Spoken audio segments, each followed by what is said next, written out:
کسی نے حضرت بلال سے پوچھا کہ آپ کی آقا سے ملاقات کیسے ہوئی؟ کہہ دو سبحان اللہ۔ ملاقات ہوگی تو اس کے بعد الیک سلیک ہوگا نا، پہلی ملاقات کیسی ہوئی؟ اللہ توجہ چاہتا ہوں۔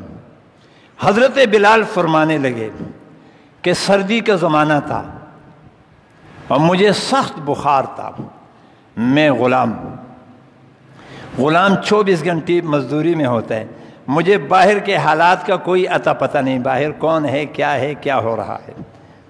سخت بخار، سردی کا موسم، لحاف اوڑھے ہوئے لیٹا ہوا تھا کہ اتنے میں میرا مالک آیا اور اس نے مجھے بخار لحاف لیتے ہوئے دیکھا کہ کیا کر رہے ہو؟ میں نے کہا بخار میں ہوں، سردی لگ رہی ہے۔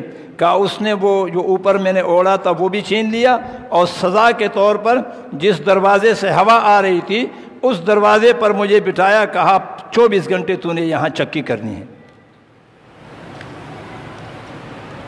میں بخار میں بھی تھا، سردی بھی تھی، غلام تھا، کوئی بس تو چلتا نہیں تھا، تو اسی چکی میں لگا ہوا تھا۔ توجہ چاہتا ہوں مومنوں، مولویوں، علماؤں، اسکالروں، دانشوروں، قوم کے خیر خواہوں، توجہ چاہتا ہوں، بلال کو خریدنے والا ہاتھ بتلا رہا ہوں اور بلال کا مول دینے والا مول بتلا رہا ہوں کہ کیا دے کے بلال خریدا گیا۔ بلال اپنی زبانی اپنی کہانی سنا رہے ہیں کہ آدھی رات کا ٹائم ہے، دروازے پہ دستک ہوا، میں نے دروازہ کھولا، اتنے میں ایک شخص داخل ہوا، مجھے کہا کیا ہوا آپ کو؟ میں نے بادل ناخواستہ کہا بخار بھی ہے، ظلم میں بھی پسا جا رہا ہوں۔ وہ پوچھنے کے لیے آ جاتے ہو، کوئی مداوا تو کر نہیں سکتے، تو اس طرح لوگ پوچھتے ہیں تو آپ بھی پوچھ کے آئے۔ کہاں میں نے سخت اور سست جملے کہہ دیے، وہ آنے والا مہمان واپس چلا گیا، میں نے دروازہ بند کر لیا۔ آدھی رات کا وقت ہے، پھر دروازے پہ دستک ہوئی۔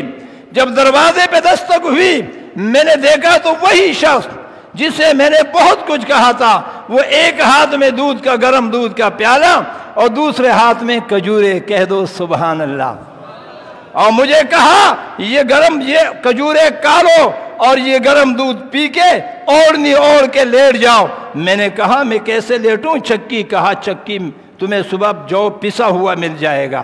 کہا میں آرام کرتا رہا، وہ آنے والا آدمی ساری رات چکی پیستا رہا، دوسرے دن بھی، تیسرے دن بھی۔ اس لیے فرمایا کہ بلال کو صحابیت بعد میں ملی ہے، محبت پہلے ملی ہے، اس لیے بلال عشق سے مشہور ہے، صحابیت سے نہیں۔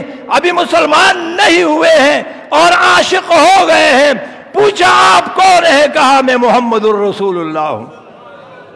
اس ویڈیو کو شیئر ضرور کریں تاکہ آپ کے ذریعے کسی تک خیر کی بات پہنچ سکے۔